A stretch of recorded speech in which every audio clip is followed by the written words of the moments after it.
All throughout my life, I have had a privilege hanging over me that I was completely blind to. This is white privilege. I grew up without having to worry about being discriminated against because of my skin color, and I was always oblivious to this.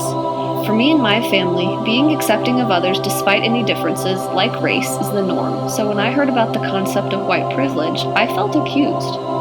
I would think, what? No, that is the stupidest concept I have ever heard of. I accept everyone, so why am I being called a racist? Little did I know that I was completely missing the point. White privilege is simply the unearned aspects of life that white Americans can constantly count on each day. This has nothing to do with being a racist. It's just a fact of life that many white people need to realize. I had been socialized my whole life in a white middle-class family who had never had to worry about money problems, let alone racial injustice. This is white privilege. I was never worried I would be judged by my neighbors because of my race, or that I would be treated differently by my peers or teachers at school. White privilege is something that the majority of white people are oblivious to until it is singled out. When I interviewed for my first real job in high school, I didn't have to worry about not being picked because of my looks, or how my name sounded because I have a white name, and I am a white person. What if I had been a black girl with a black-sounding name? Would I have been considered?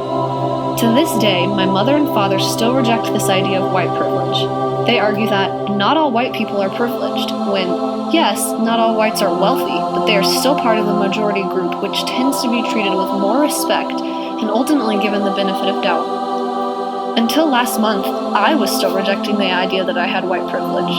When I read and learned about this privilege, my eyes were finally open, and I saw that I had been blinded by the opinions of my family, the media, and most of my peers about white privilege. Just because these individuals had rejected that white privilege existed, I went right along with them. This is not how change comes about. To recognize white privilege is the first step. Thankfully, I now see that yes, white privilege is a very real thing for all white people, despite socioeconomic status, political views, background, etc.